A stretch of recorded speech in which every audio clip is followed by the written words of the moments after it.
let's be honest here. In 20 years, when it's time for us to retire, 9 times out of 10, there is not going to be any Social Security left for us. So what are we going to do? Well, I have a couple of ways that you can make sure that you're retiring comfortably. If you just keep watching this video, I'm going to give you all those tips so that you can make sure that you are ready for retirement. Even if it's 20 years away, you need to prepare right now because you never know. So keep watching.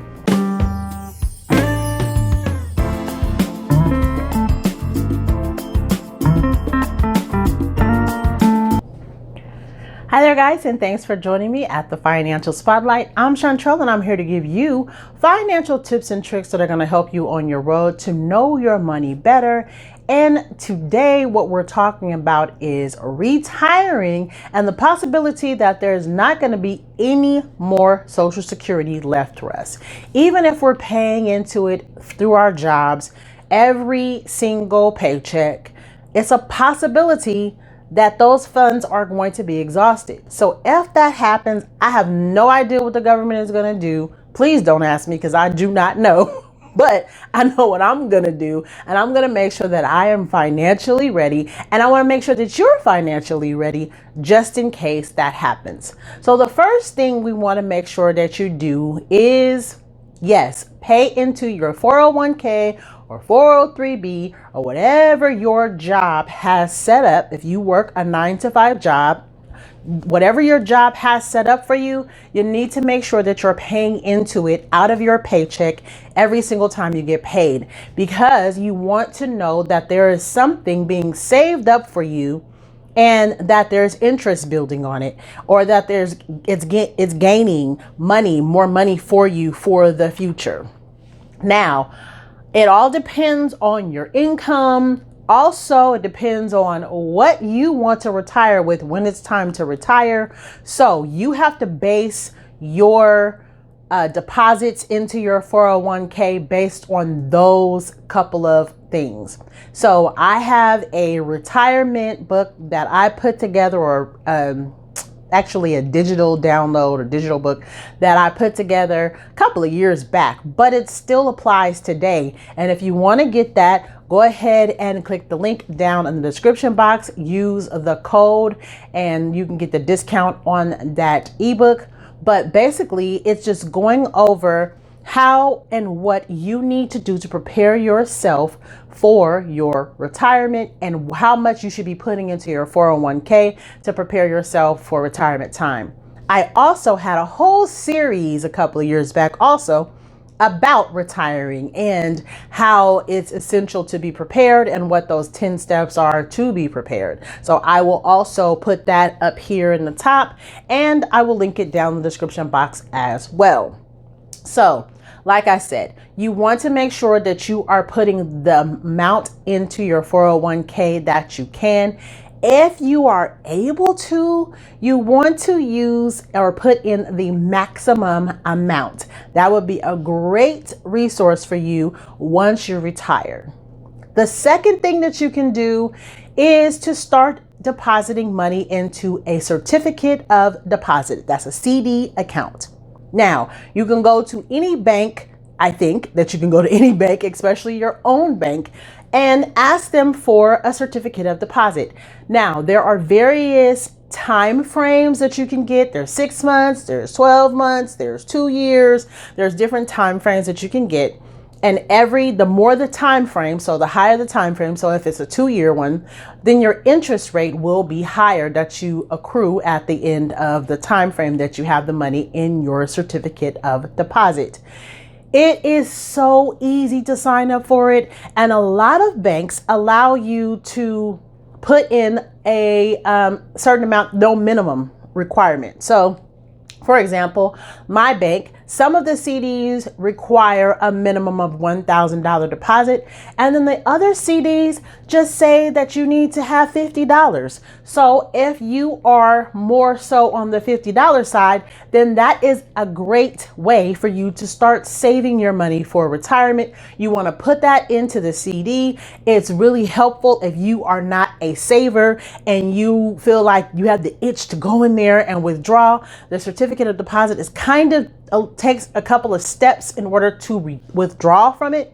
So it's really beneficial for you if you put your money in there. The next thing that you can do is sign up for an IRA account, IRA. I always talk about these. These are really beneficial to people for at tax time and after when you retire. So for example, if you decide to deposit money into an IRA, you want to go for a traditional IRA at this time if you're trying to get tax benefits. Now, when you deposit the money into the traditional IRA, they're not going to take out any taxes up front. When you go and withdraw the money once you retire or at that time, then that's when you're going to get a percentage taken out for your taxes based on your income. So what I suggest is if you think that once you retire or when you're going to do your withdrawal, your income is going to be a little bit higher, then I suggest that you get a Roth IRA.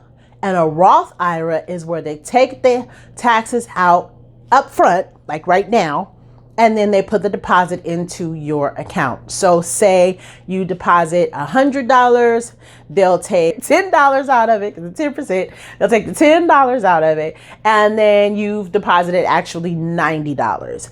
But the benefit is on the back end, when you retire, you can take all of your money out without paying any taxes because you've already done that. So that is another way that you can be saving money up for retirement.